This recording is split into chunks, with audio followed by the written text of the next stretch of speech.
ইসলামকে জানতে হলে কিংবা বুঝতে হলে ইসলামের কথাগুলো শুনে সঠিকভাবে বুঝতে পারাটাই হবে আমাদের জন্য কল্যাণকর। প্রিয় দর্শক, তাহলে শুরু করা যাক মূল আলোচনা।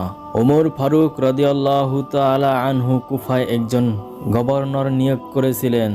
এমনিতেই সমস্ত সাহাবা ন্যায়পরায়ণ ও সৎ নিষ্ঠাবান ছিলেন, কিন্তু গভর্নর আরও এক ধাপ অগ্রগামী ছিলেন। তার চোখে বিচারাদি সহ সকল বিষয় ধনী গরিব, শিক্ষিত অশিক্ষিত, উঁচু নিচু এবং ছোট বড় সমান ছিলেন। কোনো ব্যাপারে কারো কোনো তোয়াক্কা না করে ন্যায়সঙ্গতভাবে বিচারাদি ও শাসন কাজ চালাতেন।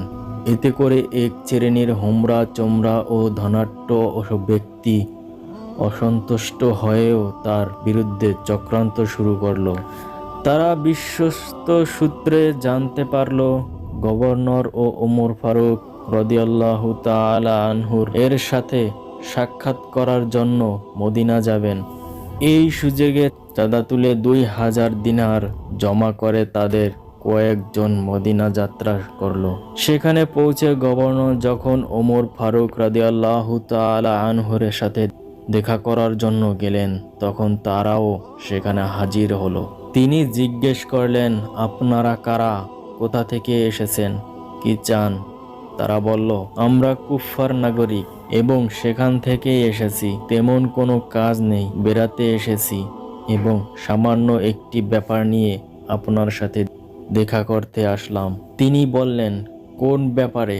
তারা বলল, আপনার এই অলি গভর্নর ও বাইতুল মালের সম্পদ আত্মসাৎ করে আমাদের নিকট এই 2000 দিনার জমা রেখেছিল, ওটা আপনাকে ফেরত দিতে এলাম। ফারুকে আজম রাদিয়াল্লাহু তাআলা গভর্নরকে প্রশ্ন করলেন, তাদের অভিযোগ কি সত্য? তিনি বললেন, না, তারা মিথ্যা বলেছে। আমি ওদের নিকট 4000 দিনার জমা রেখেছিলাম, কিন্তু তারা 2000 আত্মসাৎ করে বাকি 2000 জমা দিতে এসেছে। ওমর ফারুক রাদিয়াল্লাহু তাআলা আনহু বলেন, তুমি এ কাজ কেন করলে? তিনি উত্তরে বললেন, আমি মরে যাওয়ার পর ছেলেমেয়ের জীবিকা যেন ভালোভাবে চলে সেজন্য। তারা গভর্নরকে বিপদে ফেলতে এসে নিজেরাই বিপদে পড়ে গিয়েছে ভেবে আমিরুল মুমিনিন ওমর ফারুক রাদিয়াল্লাহু তাআলা আনহু এর নিকট ভুল স্বীকার করে ক্ষমা চেয়ে বলল, হে আমিরুল মুমিনিন, আপনার এই অলি গভর্নর খুবই কড়া শাসক। শাসন কাজ চালাতে গিয়ে আমাদের কোনো পরামর্শ নেন না এবং আমাদের মান সম্মানের দিকে লক্ষ্য রেখে একটু এদিক ওদিক করেন না। এতে করে আমাদের মান সম্মান ক্ষুণ্ণ হচ্ছে। কাজেই তাকে আমাদের ওখান থেকে সরাবার জন্য আমরা চাঁদা তুলে 2000 দিনার জমা করে এই ষড়যন্ত্র জাল বুনেছিলাম। আসলে উনি আমাদের নিকট 2000 তো দূরের কথা, 2 দিনারও রাখেননি।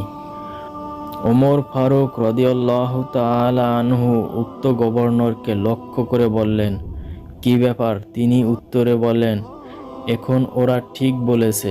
ফারুকে আজম তার গভর্নরকে বুদ্ধিমত্তা দেখে আশ্চর্য হয়ে গেলেন।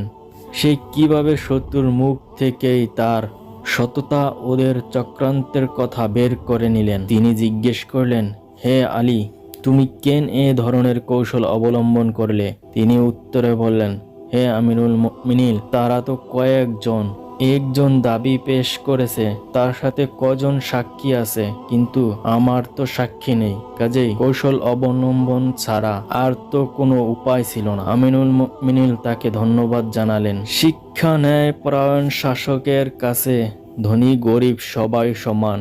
তিনি সৎভাবে রাষ্ট্র চালালে আল্লাহ পাক তাকে যে কোনো বিপদ আপদে সাহায্য করবেন।